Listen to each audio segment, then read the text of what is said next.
Hey everyone, Daniel here and welcome back to another video. I hope all of you are having a great day out there as always. Today we're going to be talking about Voyager Digital, as just today they went ahead and announced the exact date as to when they'll be reporting their next earnings report. So in this video we have a lot to talk about. First and foremost, we're going to start by talking exactly when this earnings report is taking place, the date, the time, what to expect. Next, we're going to go through my revenue projections and compare to what analysts are expecting when it comes to revenue and profitability, and how my opinion actually differs pretty significantly from that to the upside. And lastly, we're going to go through how my mentality is at this moment in time, going into this earnings report and what to expect going out of it. So, if you enjoy these videos, please consider subscribing, and also if you haven't joined the free to join finance channel Discord server yet, it'll be the pinned comment down below. We talk all about stocks, crypto, Voyager, etc. See you guys there. Let's get into it. First and foremost, Voyager Digital schedules fiscal 2021 third quarter results and business update conference call.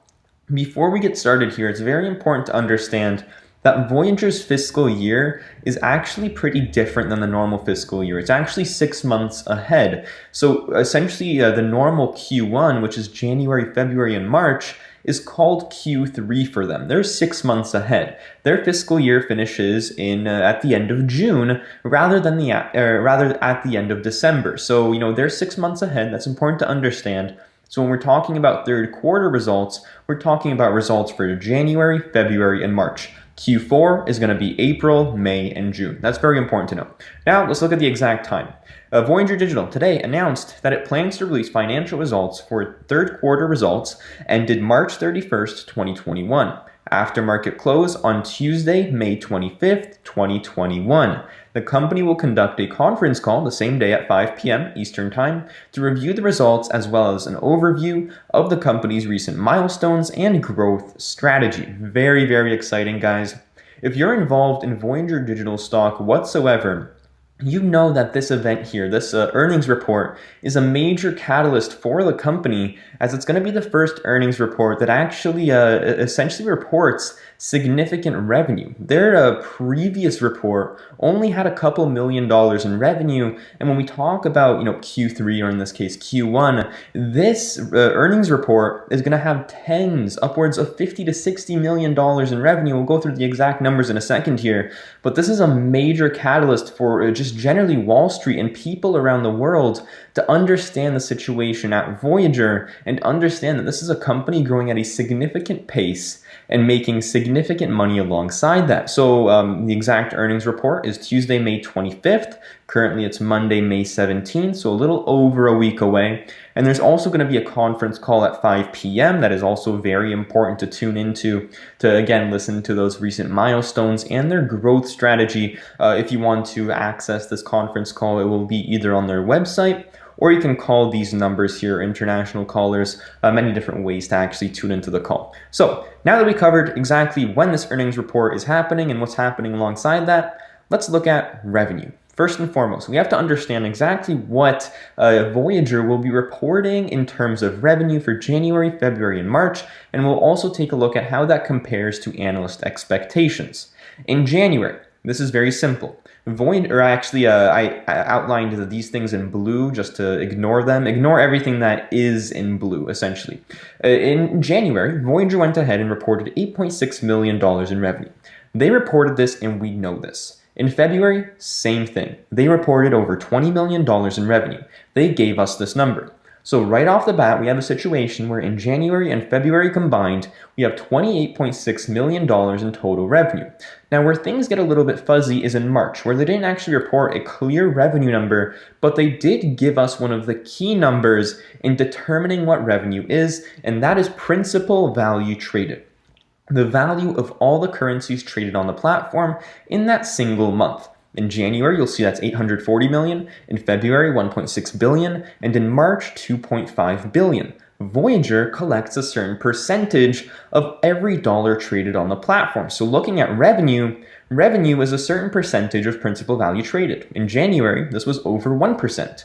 In February, this was 1.25%, and we can use these numbers to project a potential revenue for the month of March. Now, assuming that this percentage rather stayed stagnant from February to March, we can expect $31.25 million in revenue for the month of March. If we expect a potential decline back down to January levels, we can expect $25 million in revenue. So that's kind of our bear case and our bull case. $25 million on the downside, $31.25 million on the upside, and obviously this could be even higher if the company potentially increased this number even more month over month. But again, that's a potential. I think that's more speculation on that part, but I think 1.25% is very reasonable to expect from a company like Voyager. Now what we can do, we can take these numbers and assume potential Q1 results, a bull case and a bear case, where in the bull case, they report right around $59.85 million in revenue, and in the bear case, just over $53 million. That is a significant amount of revenue.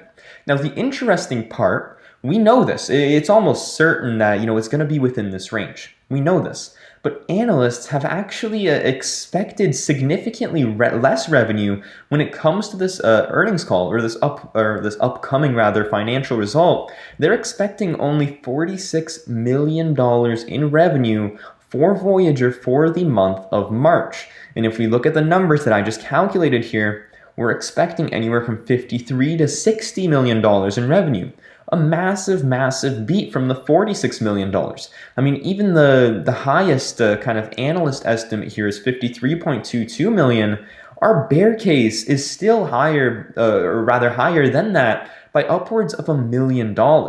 We're expecting a big beat when it comes to this earnings report, and it's just going forwards here into the next quarter and the following years. This is so dang conservative that it's almost impossible for a company like Voyager not to beat these earnings expectations year in and year out. I mean, next quarter, guys, my most recent kind of expectations when it comes to Voyager has them doing $40 to $50 million in the month of April. In the month of April, and that's phenomenal because we have next quarter expectations at $76 million. So we have a situation right now where analyst expectations are significantly below where the business is actually trading at, and that might be because of a lack of coverage or other things, but just generally speaking, these are all very low, and we can expect a beat moving forwards. I'll make these kind of videos every quarter just to get a sense of where revenue could potentially be compared to analyst estimates. Now let's take a look at profitability. Analysts are expecting an 11-cent profit at Voyager, or 11 cents per share. This is obviously, or would be, the first profitable quarter in Voyager's history, and I expect them to pull a profit. Now, we have to understand a little deeper what 11 cents means. The current shares outstanding are 129.5 million. We're not using the fully diluted share count because analysts don't use that when calculating earnings per share. So using 11 cents in earnings per share gives us a net profit of in and around $14 million. So, using the revenue numbers that we just came up with, we can assume potentially analysts expecting a net profit margin of 26 to 23%. That's what Voyager needs to hit in order to hit analyst estimates, anywhere from 23 to 26%. Obviously, this is significantly higher than where they were previously, obviously losing money, now flipping to a significant profit. But you got to consider, a company like Coinbase just went ahead and reported a net profit margin of over 40%.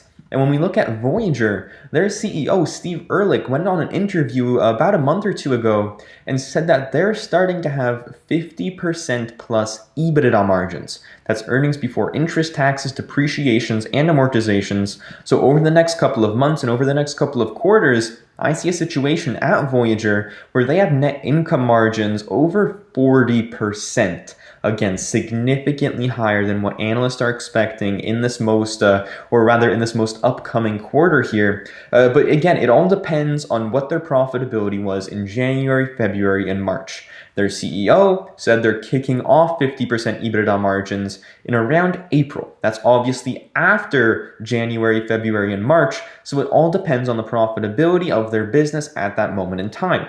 You also have to consider the fact that they're much more profitable now because of this uptick in revenue.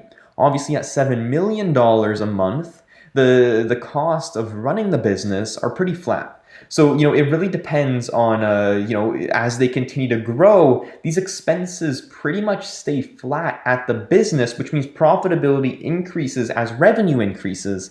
So back when they were having maybe $7 million a month in revenue, maybe their profitability wasn't at scale to where it is now at potentially $30, $40 million a month. So that is one thing to consider, and maybe one of the reasons as to why they don't have net income margins of 40%, at least in Q1 here, but going forwards over the next couple of quarters, I expect a net profit margin of over 40% at the business, and that would absolutely crush analyst estimates when it comes to the next couple of quarters and next couple of years as well. So now we have a good sense of exactly what analysts are expecting at Voyager when it comes to revenue, when it comes to profitability, and given this, they're being very conservative, and I think it's a place to the situation where analysts still don't get the big picture when it comes to Voyager. Wall Street doesn't get the big picture. The growth that they're experiencing is so rapid that you need to keep a track of this company on a weekly or monthly basis,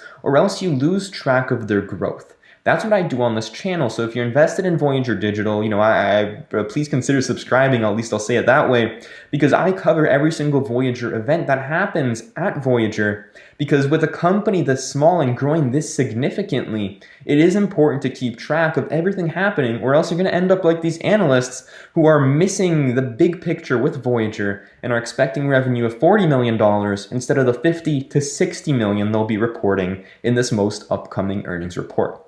That's what we're expecting. Now, let's go through my mindset going into this earnings. I'm going in with an open mind. I'm not really focusing on too many individual things. I'm going in, I'm going to go listen. I'm going to go listen to a few main things. First and foremost, scaling. I want to hear exactly what Steve Ehrlich and the team have to say about scaling. As we know, there have been some issues and some delays when it comes to the waitlist, deposits, and withdrawals over the past couple of weeks and months. I want to hear exactly how they're handling the situation and how they plan on handling scaling going forwards. I also want to hear about the system upgrade, as in January they commenced their 120-day system upgrade. So, I want to know exactly how the system upgrade is going, when they plan on completing it, as it will allow for over 10 million active users at one moment in time, and that should solve the problem of potential waitlist issues and things along those lines. I also want to hear about hiring, how hiring is going, if they continue to hire employees on their engineering team, on their customer service team. As we know, Steve Ehrlich has said that they plan on being the top company in the cryptocurrency space when it comes to customer service by the end of the year. So I'm assuming this plan is consistent of hiring new customer service members to really speed up the process when it comes to, again, the deposits, the withdrawals, the waitlist times. I want to hear all about that. Next, the Voyager loyalty program. If you own the token, this is very, very big. And also with the stock, as it will incentivize more people to join the platform. The Voyager loyalty program is something that is, should commence within the next couple of weeks to next couple of months.